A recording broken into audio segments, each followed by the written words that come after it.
Hello everyone, कैसे हैं आप सब लोग। स्वागत है आप सभी का पीडब्ल्यू नर्सिंग वाला में। और हम लोग आज बात करेंगे हमारे एक छोटे से टॉपिक जिसका नाम है ह्यूमन रिसोर्सेज मैनेजमेंट। देखिए क्या होता है, जो प्राइवेट ऑर्गेनाइजेशंस की बात करूं मैं या बड़े बड़े ऑर्गेनाइजेशंस की बात करूं तो वहां एक मैनेजमेंट होता है जिसका नाम है ह्यूमन रिसोर्सेज, एचआर जिसे बोलते हैं। और वो क्या करता है, एचआर का काम होता है कि भैया अलग अलग जो पोजिशंस है, जो वैकेंट सीट है, वैकेंट जो ऑर्गेनाइजेशन में जो वैकेंट सीट है उनको क्या करना, फिल करना, उन लोगों को उनके काम के बारे में बताना, लोगों को उनकी जॉब का क्या करना, इवाल्युएशन करना, स्टाफ का नया रिक्रूटमेंट करना, किस स्टाफ का ट्रांसफर करना, ये सब किसका काम होता है, ये सब एचआर का काम होता है। आइए बात करते हैं ह्यूमन रिसोर्सेज मैनेजमेंट की बात करेंगे। सबसे पहले अगर हम लोग बात करें, हम लोग इसके अंदर क्या पढ़ने वाले हैं, ह्यूमन रिसोर्सेज मैनेजमेंट। हेडिंग डालेंगे सबसे पहले human resources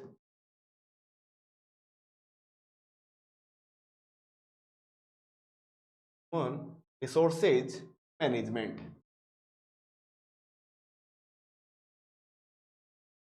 human resources management की बात हम लोग करने वाले हैं इसके अंदर। देखो क्या होता है ह्यूमन रिसोर्सेज मैनेजमेंट। सबसे पहले तो इसको हम लोग पर्सनल मैनेजमेंट भी बोलते हैं, क्योंकि लोगों का मैनेजमेंट करता ही है। क्या करता है, लोगों का मैनेजमेंट करता है, इसीलिए हम लोग इसको पर्सनल मैनेजमेंट भी बोलते हैं, आल्सो नोन एज। इसी को हम लोग क्या बोलते हैं, पर्सनल मैनेजमेंट। पर्सनल मैनेजमेंट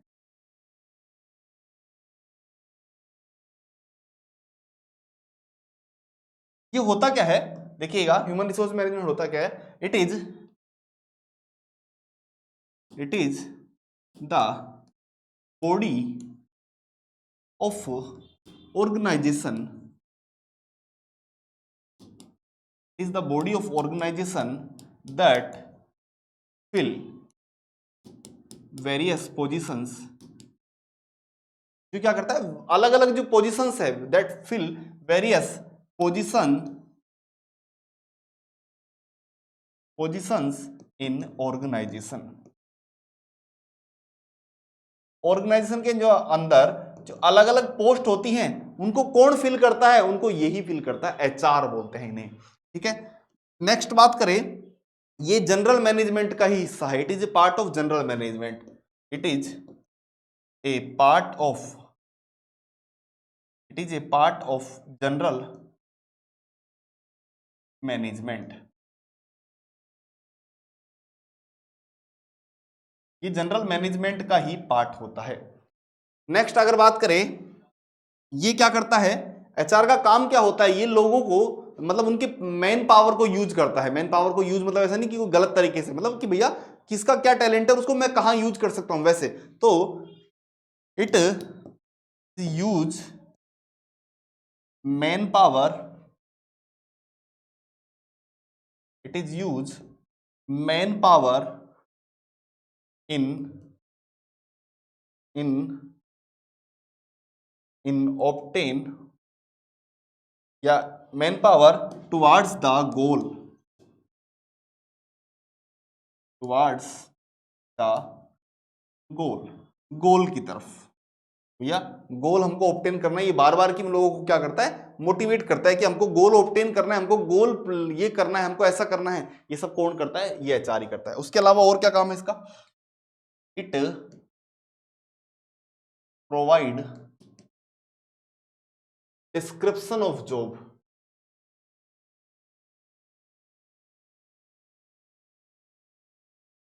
भैया किस किस पोस्ट पर क्या काम करना है, किस पर्सन को क्या काम करना है, ये कौन प्रोवाइड करवाता है, यही करवाता है। It is also known as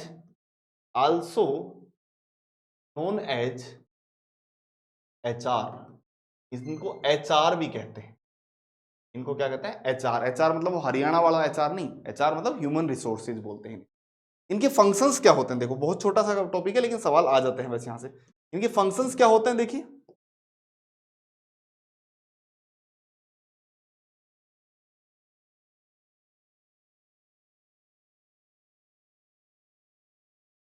देखो सबसे पहला फंक्शन होता है स्टाफिंग। भैया इनको स्टाफ को क्या करना है, हायर करना है। कि स्टाफ से रिलेटेड कि कितना कितने सिलेक्शन करने हैं, कितने स्टाफ को हायर करना है, कितनों को ट्रांसफर करना है, कितनों को टर्मिनेट करना है, वो सब किसका काम है? इन्हीं का काम है। तो सबसे पहला काम क्या है? स्टाफिंग।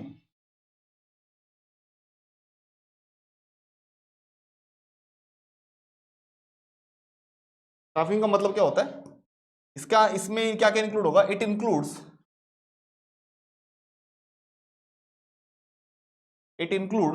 कि भैया इसके क्या अंदर होता है?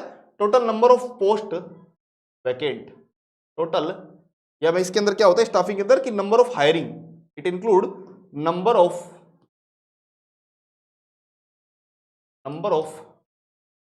हायरिंग,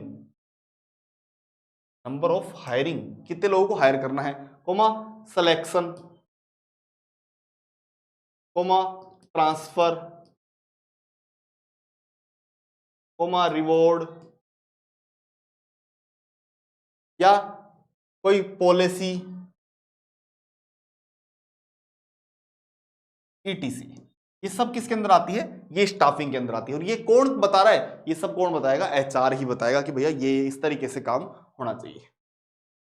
नेक्स्ट, अगला काम क्या है इसका? रिक्रूटमेंट। कि भैया अब इसने स्टाफिंग निकाल दी, अभी क्या करेगा? रिक्रूटमेंट करेगा। उन पोस्ट के लिए क्या करेगा? रिक्रूटमेंट निकालेगा ये।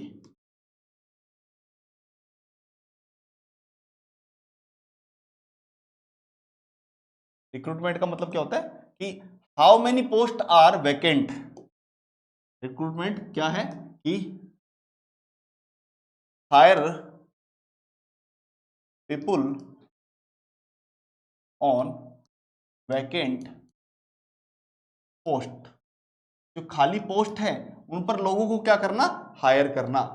रिक्रूटमेंट का मतलब क्या होता है? कि भैया हमको इतने लोग चाहिए, है ना। रिक्रूटमेंट का मतलब क्या है? नंबर ऑफ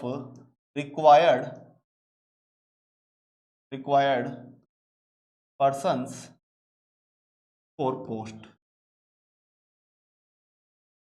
अब ये रिक्रूटमेंट कैसे निकालेगा? ये थोड़ी ना किसी कान में जाके बोलेगा। तो रिक्रूटमेंट में भी एडवर्टाइज या रिक्रूटमेंट में भी पब्लिश्ड बाय, हो सकता है वो किसी सोशल मीडिया पे डाले, हो सकता है वो न्यूज़पेपर के जरिए, हो सकता है वो टेलीकॉम कंपनी के द्वारा, किसी के भी द्वारा वो जो है वो रिक्रूटमेंट निकाल सकता है।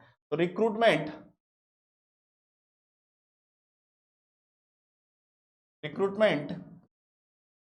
में भी पब्लिश्ड बाय किस किस के द्वारा? By newspaper, comma social media. आजकल तो लिंक्डइन बहुत फेमस हो गया इस मामले में। लिंक्डइन पे आप देखिए कितनी पोस्ट आती है। हर हर एचआर जो है वो हायरिंग का पोस्ट डालता रहता है कि वी आर हायरिंग, है ना। तो bye social media, bye telephone, या फिर न्यूज, किसी भी माध्यम से जो है वो रिक्रूटमेंट निकाला जा सकता है। तीसरा काम क्या है? भैया उसने रिक्रूटमेंट निकाल दिया, तब इसके पास में क्या आएंगे? एप्लीकेशंस आएंगे, और उसमें से क्या करना है? इसको सिलेक्शन करना है। थर्ड काम है इसका सिलेक्शन। सिलेक्शन क्या है? कि select the best out of total applications. कि जितने भी एप्लीकेशन हुए उनमें से क्या करना? उनमें से बेस्ट को क्या करना? सेलेक्ट करना। तो सिलेक्शन का मतलब क्या है? सेलेक्ट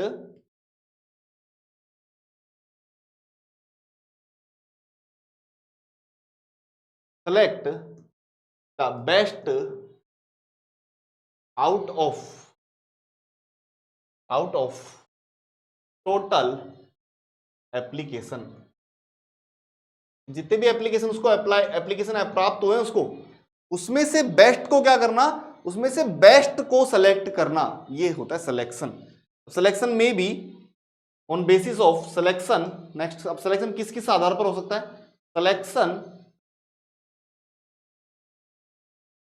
में be on the basis of, किस आधार पर हो सकता है? ऑन द बेसिस ऑफ, भैया कोई टेस्ट कंडक्ट करवा लिया जाए, on the basis of test. हो सकता है कोई डेमो करवा के देखिए, वो जैसे टीचिंग में डेमो करवा के देख लेते हैं, डेमो।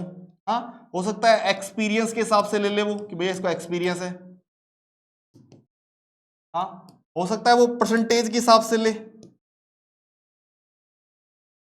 है ना। तो सिलेक्शन किसी भी आधार पर वो लोग कर सकते हैं कि भैया टेस्ट ले रहे हैं, डेमो ले रहे हैं, एक्सपीरियंस या परसेंटेज बेस, किसी के भी आधार पर क्या कर रहे हैं वो ले सकते हैं। चलो नेक्स्ट,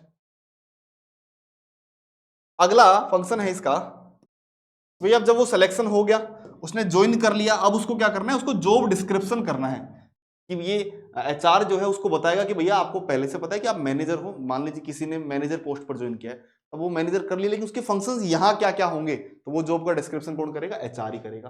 अगला फंक्शन क्या है, job description.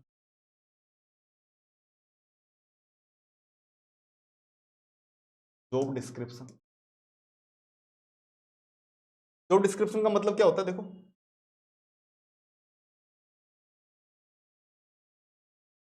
Description about the role, it includes, इसमें क्या आएगा, it include description about, it include description about, किसके बारे में होगा, इसमें इंक्लूड करेंगे डिस्क्रिप्शन अबाउट किसके बारे में, जॉब। कोड बताएगा, HR give knowledge, give descriptive, descriptive knowledge, descriptive knowledge to the candidate. Candidate को क्या देगा, डिस्क्रिप्टिव नॉलेज की, भैया कैसे काम करना है, क्या काम करना है, descriptive knowledge to candidates. HR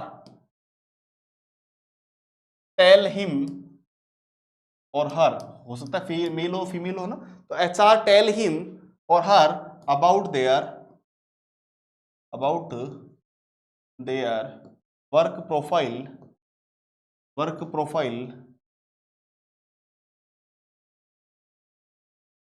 work profile comma coworkers, वे तुम्हारे साथ में कौन कौन काम कर रहे हैं, ये भी इनको बारे में बताएगा ना, को वर्कर्स,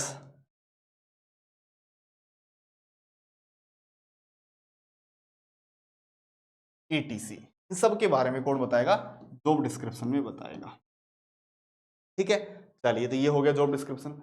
अब क्या होगा, भैया काम कर रहा है वो, ठीक है, उसके बाद में होगा जॉब का इवाल्युएशन कि भैया आप क्या सही काम कर रहे हैं या नहीं कर रहा। तो आफ्टर सम टाइम पीरियड, एक कुछ समय बाद में उस जॉब उसको क्या करना, उसको इवालुएट करना कि क्या सही काम कर रहे हैं या नहीं कर रहे हैं। अच्छा काम कर रहे हैं तो तारीफ करो, नहीं करेंगे तो उसको क्या करेंगे, समझाएंगे उसको, जॉब इवाल्युएशन।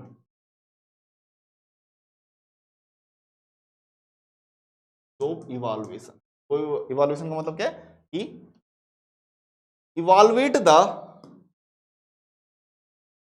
इवालुएट और चेक, चेक और इवालुएट, इवालुएट द फंक्शंस और वर्क डन बाय कैंडिडेट। उस कैंडिडेट ने जो काम किया है उसको क्या करना, उसको चेक करना। फंक्शंस और work done by candidate after a, after a time period की, एक टाइम पीरियड के बाद में क्या करना, उसको चेक करना कि सही काम कर रहा है या नहीं कर रहा है ना। चेक, चेक हिज और हर, उसका बिहेवियर चेक करना, चेक हिज और हर बिहेवियर विथ कोवर्कर्स। भैया कहीं वो डेली की डेली जो दूसरे साथी हैं उनसे लड़ाई कर रहा है, हाँ, और सब लोग परेशान हो रहे हैं बेचारे, तो वो उसको भी चेक करना कि सही तो है ना, ये सही तो बात करता है ना, कहीं कोई गाड़ी वाड़ी दे के तो बात नहीं करता, कहीं कुछ और तो नहीं बोलता, तो ये सब चीजें भी क्या करना, चेक करना। नेक्स्ट अगला फंक्शन है उसका परफॉर्मेंस और reward.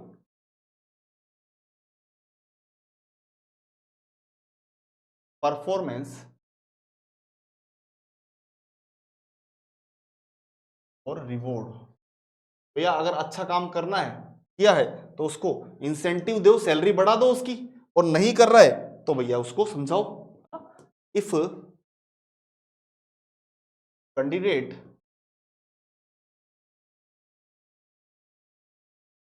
Candidate done his, candidate done his all work all work on time and best for organisation, कि उसने सारा काम टाइम पर किया है और वो काम जो है वो ऑर्गेनाइजेशन के लिए कैसा है, बेस्ट फॉर ऑर्गेनाइजेशन।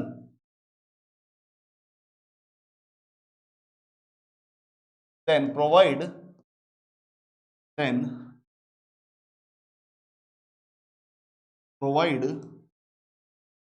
हिम और हर रिवॉर्ड, तो क्या करना है, रिवॉर्ड देना है। इन रिवॉर्ड इंसेंटिव्स है ना, incentives are also included in it, incentives जो होते हैं वो इसी के अंदर इंक्लूड होते हैं। ठीक है, तो ये सारे किसके काम है, ये सारे एचआर के काम है। देखो सिंपल सा छोटा सा टॉपिक है, बस याद रखिएगा एचआर का सबसे पहले, एचआर को हम लोग क्या बोलते हैं, पर्सनल मैनेजमेंट बोलते हैं। इसका काम क्या होता है, इसका काम जो है वो ऑर्गेनाइजेशन के अंदर जो अलग अलग पोस्ट हैं उनको क्या करना, उनको फिल करना होता है। ये भी किसका पार्ट होता है, ये जनरल मैनेजमेंट का ही पार्ट होता है। और अगर बात करें किसके लिए काम करता है, ये ऑर्गेनाइजेशन की गोल को प्राप्त करने के लिए, भैया हमारा ऑर्गेनाइजेशन आगे बढ़े उसके लिए ये काम करता है। नेक्स्ट अगर बात करें तो ये क्या करता है, ये डिस्क्रिप्शन ऑफ जॉब की, भैया किसको क्या काम करना है ये भी कौन बताएगा, एचआर ही। और इसको हम लोग क्या बोलते हैं, एचआर बोलते हैं। ये रोल्स की बात करी, सबसे पहला रोल क्या है इसका, स्टाफिंग। स्टाफिंग का मतलब कि भैया कितने कैंडिडेट की जरूरत है, कितना नीड है, कोई किसका ट्रांसफर होना है, किसको रिवॉर्ड मिलनी है, किसके लिए क्या पॉलिसी है, वो सब यही डिसाइड करेगा। नेक्स्ट डिसाइड क्या, केवल ये लिस्ट दे देता है कि सब हम, मतलब ये चेक करने वाला है, मतलब जो वर्कर्स और जो मालिक है उसके बीच में जो है वो एचआर है। ये इनकी बात इसको और इसकी बात इनको कन्वे कर रहा है, क्योंकि वर्कर्स मालिक से बात नहीं कर रहे, मालिक जो है वर्कर्स से बात नहीं कर रहे, मान लीजिए, है ना, क्योंकि इतने बड़े, एक अकेला मान लो कोई एडमिनिस्ट्रेशन का हेड है, वो सारे वर्कर्स से बात नहीं कर सकता, तो उनके लिए उसने एचआर हायर कर रखे हैं। हायर क्या करते हैं, लोग हायर करते हैं, रिक्रूटमेंट निकालते हैं। और रिक्रूटमेंट कैसे भी हो सकता है, by newspaper, by post, by social media, कैसे भी हो सकता है। सिलेक्शन होगा, सिलेक्शन टेस्ट, डेमो, एक्सपीरियंस या परसेंटेज के आधार पर हो सकता है। नेक्स्ट उसके जॉब का डिस्क्रिप्शन बताएगा, भैया जब वो कैंडिडेट ज्वाइन कर लेगा तो उसको क्या बताया जाएगा, उसके जॉब का डिस्क्रिप्शन, कि भैया आपको कैसे काम करना है, आप कैसे जॉब करेंगे, आप कैसे चीजों को जो है वो क्या काम करना होगा, आपके कोवर्कर्स कौन है, आपकी क्या पॉलिसीज है, रूल्स रेगुलेशंस क्या है, वो सब बताएगा। उसके बाद में जॉब का इवैल्यूएशन की कुछ समय बाद उसने कैसा काम किया उसको भी कौन चेक करेगा, ये एचआर ही चेक करेगा। और लास्ट में अगर बात करें परफॉर्मेंस और रिवॉर्ड्स और अप्रेजल की बात करें, भैया अगर उसने अच्छा काम किया है, समय पर काम किया है और ऑर्गेनाइजेशन के लिए बेस्ट है, तो भैया उसको क्या दीजिए, इंसेंटिव्स देने का काम भी किसका है, एचआर का ही है। तो ये छोटा सा एक टॉपिक है ह्यूमन रिसोर्सेज मैनेजमेंट, जो यहाँ खत्म होता है। मिलते हैं आप लोगों से अगले पार्ट में। और जल्दी से एक सवाल जो हर बार पूछा जाता है आप लोगों से, आज भी पूछा जाएगा। चलिए हाँ, who is the father of nursing management, father of nursing management कौन है, जल्दी से बताइएगा। मिलते हैं आप लोगों से अगले पार्ट में। Till then take care of yourself, bye bye, take care.